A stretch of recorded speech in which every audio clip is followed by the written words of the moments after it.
Today, we're diving into a really powerful book, Ego is the Enemy by Ryan Holiday.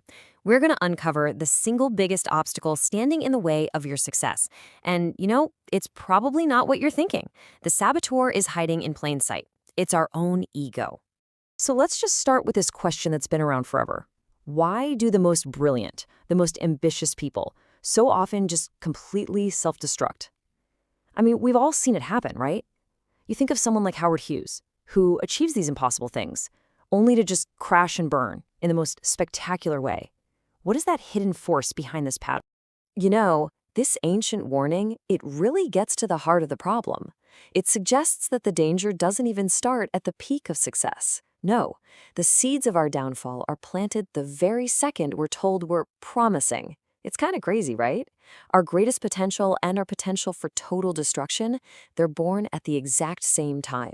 Okay, so if the threat isn't coming from the outside, then where is it? Well, this brings us right to the book's core idea. The most dangerous enemy you will ever face isn't on some battlefield or in a boardroom. It's the one right inside your own head. Now, it's super important we get this definition right. When we talk about ego here, we're not talking about healthy confidence or self-esteem. Not at all.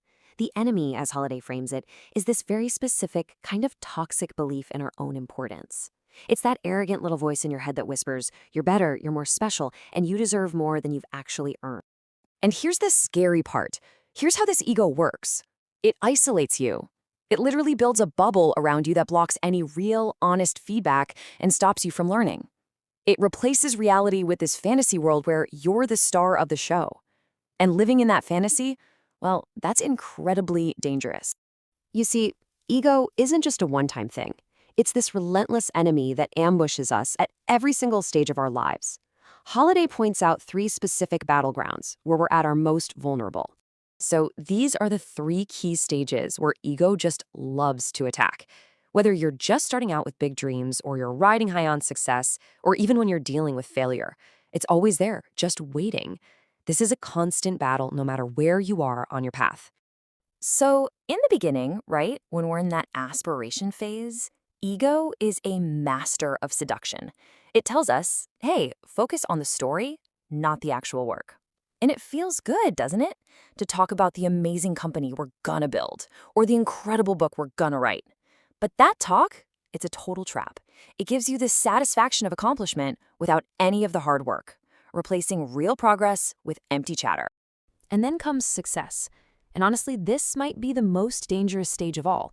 Once we've actually achieved something, that little voice, the ego, whispers that we're different now, we're special, we can't fail. It tells us we don't need to learn anymore, we don't need to listen. And that's when entitlement creeps in, which is often followed by paranoia. We start to guard what we have, cutting ourselves off from the very people and the feedback that got us there in the first place. And finally, failure, because we all stumble. It's inevitable. And when we do, ego rushes in to defend us. But let me tell you, it's a terrible defense attorney. It doesn't allow for any honest reflection. Instead, it blames everyone and everything else. It makes the failure personal, like it's a judgment on our very worth. And because of that, we can't learn the lesson, turning a simple mistake into a massive identity crisis. To really see how this plays out, let's look at this amazing contrast from history.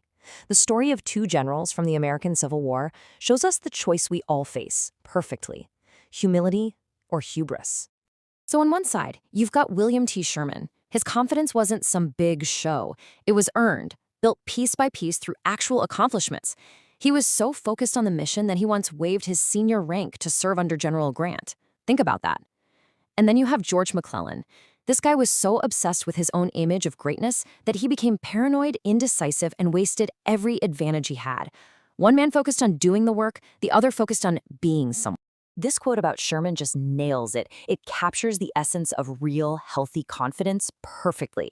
It's not the flashy, arrogant pose of an egotist. It's poise, this quiet strength that comes from truly understanding yourself and the world. It's something you earn, not just something you claim.